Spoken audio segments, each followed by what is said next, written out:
আবাসিক হলগুলোর অবকাঠামোর ঝুঁকি মূল্যায়ন ও প্রয়োজনীয় সংস্করণের স্বার্থে 15 দিনের জন্য ঢাকা বিশ্ববিদ্যালয় বন্ধ ঘোষণা করেছে কর্তৃপক্ষ।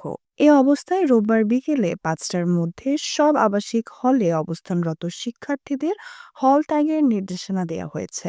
শনিবার রাত 9টায় আনুষ্ঠানিক সিন্ডিকেট এক জরুরি ভার্চুয়াল সভায় এ সিদ্ধান্ত নেওয়া হয়। সভায় সিদ্ধান্ত অনুযায়ী আগামী 6 ডিসেম্বর পর্যন্ত বিশ্ববিদ্যালয়ের সব ক্লাস ও পরীক্ষা বন্ধ থাকবে। সাম্প্রতিক ভূমিকম্প ও পরবর্তী আফটারশকের কারণে শিক্ষার্থীদের শারীরিক ও মানসিকভাবে বিপর্যস্ত হওয়ায় তাদের সার্বিক নিরাপত্তাকে সর্বোচ্চ গুরুত্ব দিয়ে এই সিদ্ধান্ত নেওয়া হয়েছে বলে জানানো হয়। বুয়েটের বিশেষজ্ঞ প্রকৌশলীদের মতামত বিশ্লেষণ করে জানা যায়, ভূমিকম্পের পরবর্তী পরিস্থিতিতে আবাসিক হলগুলো পুঙ্খানুপুঙ্খ পরীক্ষা নিরীক্ষা ও সামগ্রিক ঝুঁকি মূল্যায়নের অত্যাবশ্যক। সম্ভাব্য সংস্করণ কাজ পরিচালনার সুবিধার্থে হলগুলো খালি করা প্রয়োজন বলেও মত দেন তারা।